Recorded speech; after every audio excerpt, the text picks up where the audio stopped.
Hello and welcome to Stuff About Energy Production. This podcast is brought to you by Kimray. You can visit us at kimray.com to see quick tips and videos and resources like this. My name is Curtis. I'm here today with Kyle Andrews and a special guest. Kyle, why don't you introduce us to our guest today? Yeah, today we've got Trey Jones. He is in sales at Regal Oilfield Supply in Alva, Oklahoma. All right. Welcome, Trey. Hey, so Kyle mentioned this right before we came on. You're in outside sales, but you wear a few different hats. Why don't you talk about that? The company I work for is relatively a small company. It's a private owned company, a mom and pop's company, as you'd say. Throughout the years that I've been there, as we've grown, I've stepped into different shoes throughout the company, a lot of HR, PR, financial, purchasing, different things like that. In a small company like that, you don't just, you may have a title, but you don't just do your title. You do everything you can to help the team and the company survive. Yeah. Yeah, that's what I say about my career at Kimray, because I've done so many different things. Not a small company, but if people ask me what I do for Kimray, the response I'll give sometimes is whatever it takes, right? It's like, hey, Yes, whatever right. is required of me, I'm going to do to help out. I had an old boss say you never say that's not my job. Like you dive in and you help wherever's needed. Mm-hmm. All right. So how long you been there, Trey, at Regal? Roughly, I've been at Regal roughly 15 years right through there. Okay. I've been in the oil field a total of 20. Yeah. Yeah. So that's where we'll just start then. Tell us about your journey, how you initially got into oil field work, and then how your career's grown. Well, the way I got into oil field work is strange. It's not like I just I guess you could say I just walked into it. I was actually cowboying, and as most everybody knows, cowboys don't make a lot of money. And I got sick. I got really sick. I didn't have any money. I didn't have any insurance or anything, and I had to go through some radiation and some different things. And the only option I really had was to find a job that wasn't cowboying, that did have insurance and everything. And in Northwest Oklahoma, that's really the only thing you're going to find is oil field. Mm-hmm. Yeah. Now I have so many questions about cowboying. What was a day in the life? Like, did you drive cattle or what'd you do? Uh, I Train worked horses? all day, every day. I worked at a starter yard up here. Kopitz Pens is who it is. The man who runs it is Marty Kopitz, a very good guy. And we would get there and we'd feed the cattle, and then we'd ride the pens with the horses and make sure, we pulled everything out that was sick and hurt and whatnot, get them doctored up. And at that point in time, we more than likely had cattle that we needed to run through and vaccinate and brand. And by about noon, we'd go get a bite to eat, and we'd head out and we would hit the pastures and ride the outside cattle. We was probably horseback an easy 12 hours a day. Ooh. My father-in-law was telling me this story recently about his dad. They grew up in Northwest Arkansas, and when he was 14 years old, he they'd sold some cattle, and he drove. I want to say it was 50 head of cattle from Northwest Arkansas to like Southwest Oklahoma or Southeast Oklahoma, and so by himself, just 14 years old. And so I was like, it's probably what early 1900s, and I was doing the math on it. Like, I don't know anything about horses, but it's doing some Google research and math on it, and I was like, that probably took him, based on kind of average speed and that kind of thing, probably 30 days, like there and back. And so I've got a 14-year-old. I'm like, would I trust him to like get those cattle down there and not get lost? And not, I mean, good night. Well, cool. So you said you out of school, did cowboying, and then what was that kind of initial like step you took? Did you have a family member or a friend in oil and gas production, or what was the first job? No, the first job was actually with a rival company that I work for now, up here in Alva. It's same scenario. It's a supply store, and they just had a job opening. my girlfriend at the time, she told me that, hey, these guys are looking for work. She had a friend that was in there, and I applied, got the job, and that's how I started in the supply side. Now, when you're first starting out in the oil field, is there any advice that you would give to somebody first starting out that, either what First, kind of starting job or out, experience you need to have? as far as a job or experience, really no. A lot of the oil field is really a lot of common sense. It's pretty easy to pick up on the outside as you're coming in. There is a lot of things whenever you get into it that's pretty technical that you need to have the experience in, but there's only one way to get experience, and that's actually do it. But, Yep. my advice coming in is be 100% honest. Everybody makes mistakes. You make a mistake, own it, do what you can to fix it, and be upfront and truthful with everybody, because everybody out here is working for the same goal, and we're pushing to do the same thing. And as long as everybody that I'm working with is pushing forward and doing their job, it makes my job easier. Yeah. How so working at a supply store, how often do you get out to different well sites? Uh, Daily, I'm usually on different well sites. I don't know, at least 4 or 5 times a day. Not only do I, in my company, do I go out and sell equipment and supplies, I'm also wearing more of a tech hat. So I go out and I do work on Kimray valves. I go out and work on chemical pumps and different things like that. I have started working on different well heads, different types of well heads, and roughly, working with our customers as far as the goals that they're wanting to see on how to produce their oil or how to produce their gas, and get the most of it. Yeah. So was that I'm going to go get a specific kind of training, or is that like let's tinker with this and see what we can do? Kind of just thrown right in the middle of Yeah. it. To be Yeah. honest with you, there Uh-huh. is some training that I have gotten and acquired, but a lot of it has been more just go out and do it and figure it out and get in the middle of it and work with the people out there that's working with me. Yeah. Yeah. Yeah. I hear that's a pretty common story. Mm-hmm. That's how I learn best, is Yeah. just diving in and doing it. Get right into the middle of it. Yeah. Now, you and Kyle had a relationship before today. What was that like? How did that get started? Well, Kyle he was was you outside sales at that time, or Yep. was you just filling? He was No, I outside was sales. outside sales. Yep. He had come up and visited us. We had a salesman that was up there before, and I think he got moved, and Kyle filled in those holes. And to be honest with you, Kyle is just a wealth of knowledge. Anything that I was having trouble with, I could call Kyle, and before I was done explaining the situation, he had an answer for it.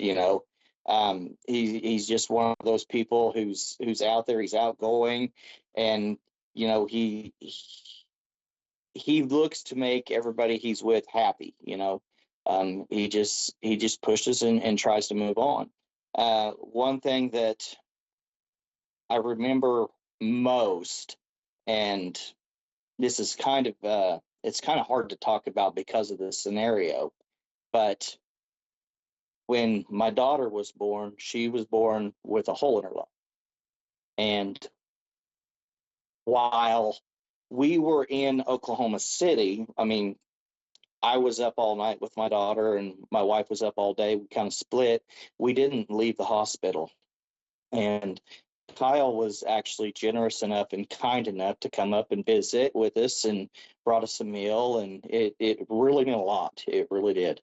I mean, just the outgoing support, it was a lot. Yeah. Yeah. Oh, thanks for sharing that. That's nice. I didn't know that he Yeah. had a nice side. Very, That's a very secret. nice side. If you want our opinion, it Yeah. is today. It still means the world to us. That's Yeah. very kind. Yeah, That's very kind. I remember that time. And that's, I mean, kind of been my goal, and I know it's the heart of a lot of people at Kimray, is when you develop the relationships with your customers, um, you are somewhat involved in their life, and things come up in conversation. And I remember just talking to you and that day, and you were sharing, what you were going through at that time. And I just, I felt for you. And so I was like, man, what's something I could do? And so it really just matches up well with Kimray's mission to make a difference in the lives of those we serve. Yeah, for sure. No, that's awesome. Thanks for sharing that, Trey. Yeah. Even after I stepped out of the account manager role, I always look forward to your phone calls. I probably get maybe one or two a year from you. Just, checking in and saying, hey, I've got this random problem that I ran into. It's always fun getting those phone calls from you, and kind of stepping back into my account manager role, so to speak.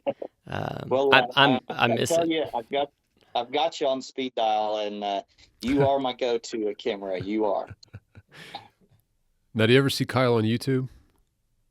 I don't spend a lot of time on YouTube, but whenever I do, it seems like I always see him on He YouTube. keeps popping up.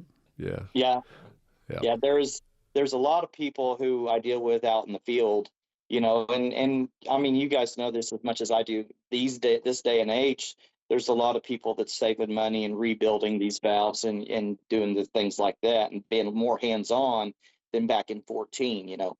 In 14, if the valve didn't work right, you threw it away and put a new one on. Well, now they're in money saving mode, and a lot of them is, they get on YouTube and they YouTube to figure out how to rebuild the kits and everything. And I said, well, I mean, if you look on there, 90% of the time, the guy that's doing it is my friend Kyle. So it's a pretty good conversation point.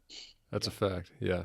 So on that note, just kind of, I mean, you mentioned one of the maybe trends, I guess, you've seen, but just in your time in the oil field, so you said around 20 years now, what are maybe some of the changes, the way that it's changed since then? When I first came in, it was really just kind of, it wasn't busy. It wasn't busy at all. I mean, it was just kind of hit or miss, kind of a smaller type of thing. And as we was going through there, things would get really scary as far as, the price of oil, the price of gas. You didn't really know if you had a job here or a job there. So I is that mean, like and the mid prices, 2000s? probably 2004, 2005, Yeah, yeah. it Uh-huh. it was really kind of at the bottom edge of things where, I mean, we were, $30 oil, whatnot. And it was just like, you find what you could do to stay busy, to prove your worth around. And, one thing that I noticed out in the field was, a lot more gruffer people. They weren't necessarily mean or rude. They knew what they wanted. They knew how they wanted it, and that was what was going to happen. And through the years, as everything moved on and we got busy, and you couldn't drive without seeing three or four rigs at a time. I mean, we all seen that back in 14 and 15 in that area, and you just didn't have time for failures. It was, if a valve didn't work or a valve washed out, it was throw it away, put a new one on. Who cares? And then as things kind of slowed down a little bit and everybody needed to get their grips and everything kind of fell off, everybody started trying to figure out how to save money and be cost efficient. And a lot, what I saw was some of the higher paid people in the oil field that knew what was going on and where everything was at, how everything worked. Because they were older and had a lot more money, they were laid off. And you had a new generation coming in, figuring things out and working with your supply side and your service side. It's, to me now, it's more your service and your supply and your operators are working more together in a single unit than individual units. And that's kind of the way I've seen it, and that's the way I've seen it kind of progress. yeah, where we can turn around and rebuild valves to cheapen things up. They're more open now to, we can suggest different options on valves and different types of valves in order to maybe spend more money but make the outcome better in the long run. And in a nutshell, that's kind of what I've seen from when I first got into where I'm at now. It's almost a complete turnaround. You go back to '04 and you try to suggest something and it shuts you down immediately. And now a lot of the times they're kind of asking what's out there that can help us out. Is there anything that you would attribute that change to? Like, is it because there are some younger people coming in that kind of don't know what they don't know and are willing to ask questions, or?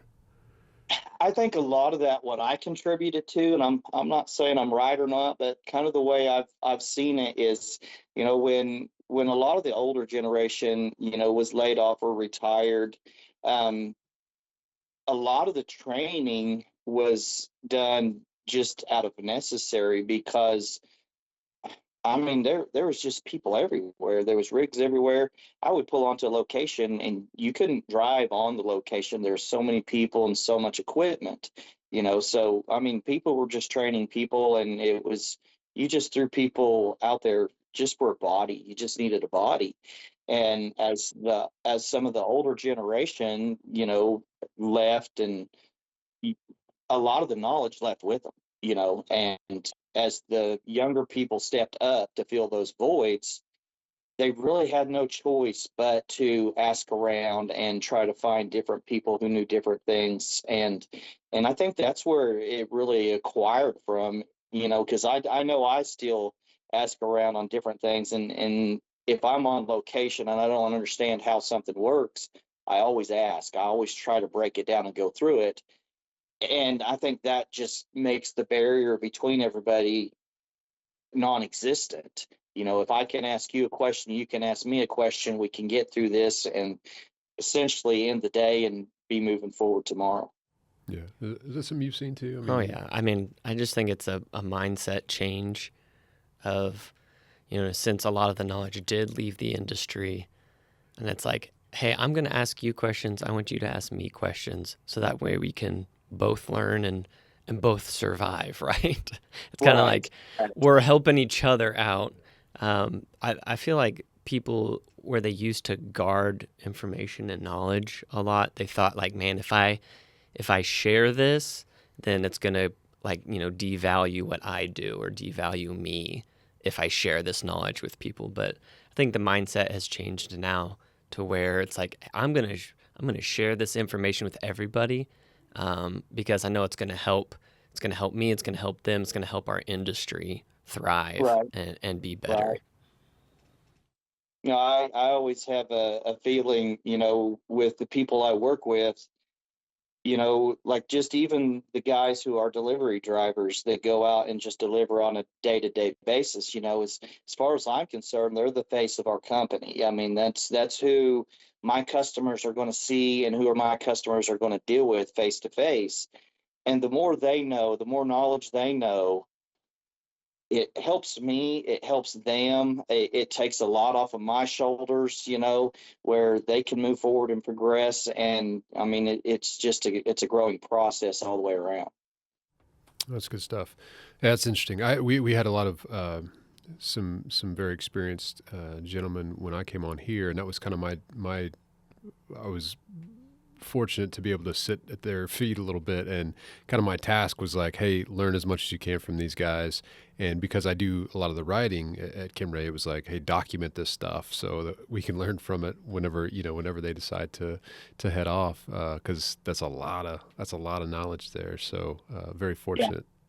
A lot of the mindset change too has happened because of newer technologies in our industry, and where the older generation, they struggled with learning the new technology, and so I think they themselves had to start asking a lot of questions, right, of the people who knew that technology well.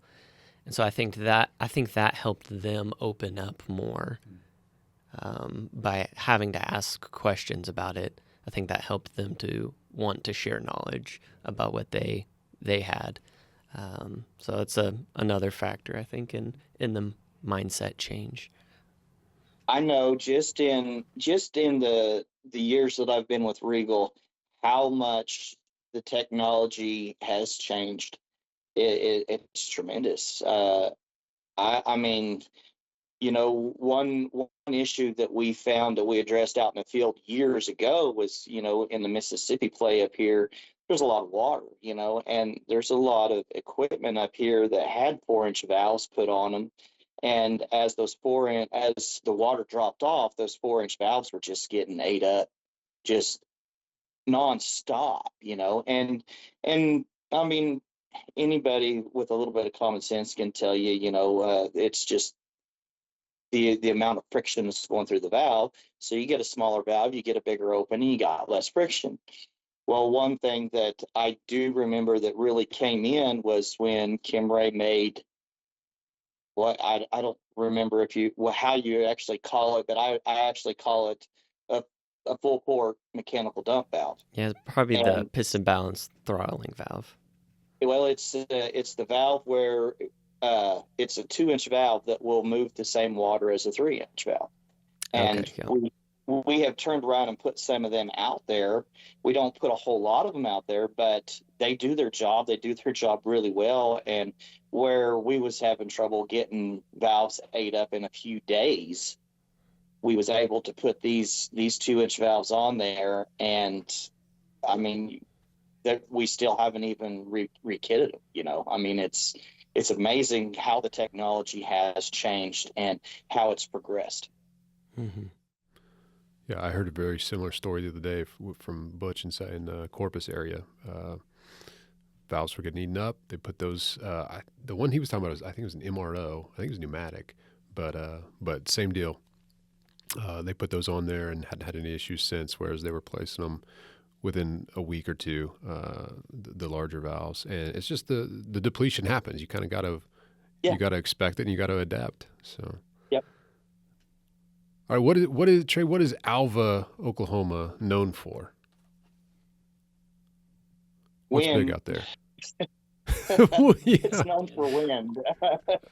um, Mostly what Alva is known for is more of a farming community, different things like that. Now, Alva, since the oil boom really grew, really shot, and now not just a farming community, it is an oil and gas community as well. All right, we're going to transition to stuff we like. So on every episode, we just try to recommend one thing that we've enjoyed. Could be work related, something we've learned, or it could be totally outside of work. And so, Kyle, why don't we start with you? What's something you like? Yes, a book that I've been trying to read called Habits of the Household. It's kind of like a parenting book.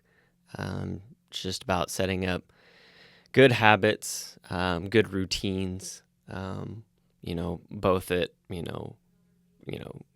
kind of breaks it up into time you wake up, meal times, play times, bed times. That's probably one of our biggest struggles with our kids is just the bedtime routine, trying to get that down. And it's been a great book so far. Haven't finished it yet, but All right, yeah, Justin Early, is that who it is? yeah. I think I've read one of his books. Yep. All right, Trey, you got something you like? With the last year that I've had, we've had a lot of personal difficulties in life, and one thing that I can say is friends and family. My friends and family. Most of my friends are my family, blood related or not. No matter what you do, no matter where you're at, you really need to make sure that you acknowledge them and show them that you're there for them, even if you're just somebody to talk to.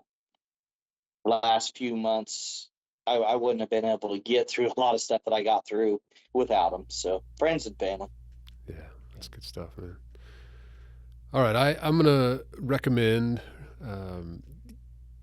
let's see, breakfast with your older kids. All right, so I started doing this with my two oldest, who are 18 and 16, and my oldest just graduated, so we're talking through, all right, what does a budget look like? What does work and school look like?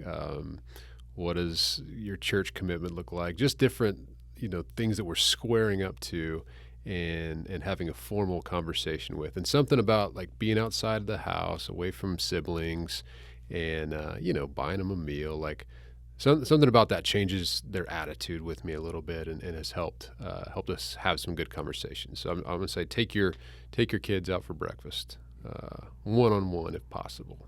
So.